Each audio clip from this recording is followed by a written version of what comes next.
Hello mga kamubit, i-share ko lang sa inyo kung paano mag-apply sa Mubit. Marami pa rin kasi nagtatanong na kung paano mag-apply. Sisimplihan ko lang to, mabilisan lang. Kailangan nyo lang ay license, professional license. Kailangan, professional license. Tapos, NBI. Kailangan ng NBI. Tapos, ORCR ng motor nyo. Kung nakapangalan sa inyo, mas maganda. Pero kung hindi nakapangalan sa inyo, kailangan nyo ng authorization ng may-ari, tapos isang ID, tapos with perma, tatlong perma ng may-ari. Yun lang. Tapos download kayo ng apps sa Play Store. Makikita nyo doon yung Grab of yung Mubit driver. Fill up kayo doon. Tapos may next doon. Pag nakatapos na may fill up, mayroon doon na orientation. Orientation o kaya yung parang may mapapanood kayo doon na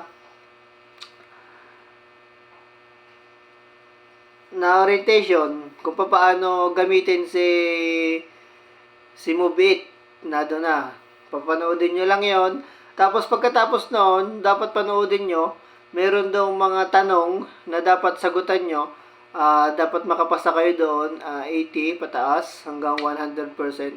Madali lang naman yun. Lahat naman ng mga sagot doon na doon sa panunuorin nyo.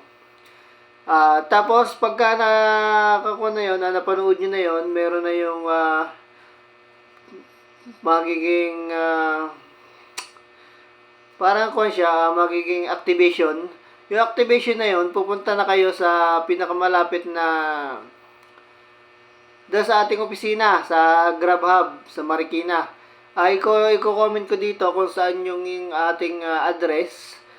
Tapos search nyo na lang sa map nyo, tapos puntahan mo. Madali lang naman yun. Pag sinearch nyo, yun lang naman yun, 58 Bonifacio, Marikina. Grab Hub. Madali lang, mapupuntahan nyo na agad yun. Tapos pagdating nyo doon, meron dong skill training na ginagamit ng dalawang. Madali lang naman yun, huwag ka lang kakabahan. Tapos yun, tapos pagkatapos noon, activation.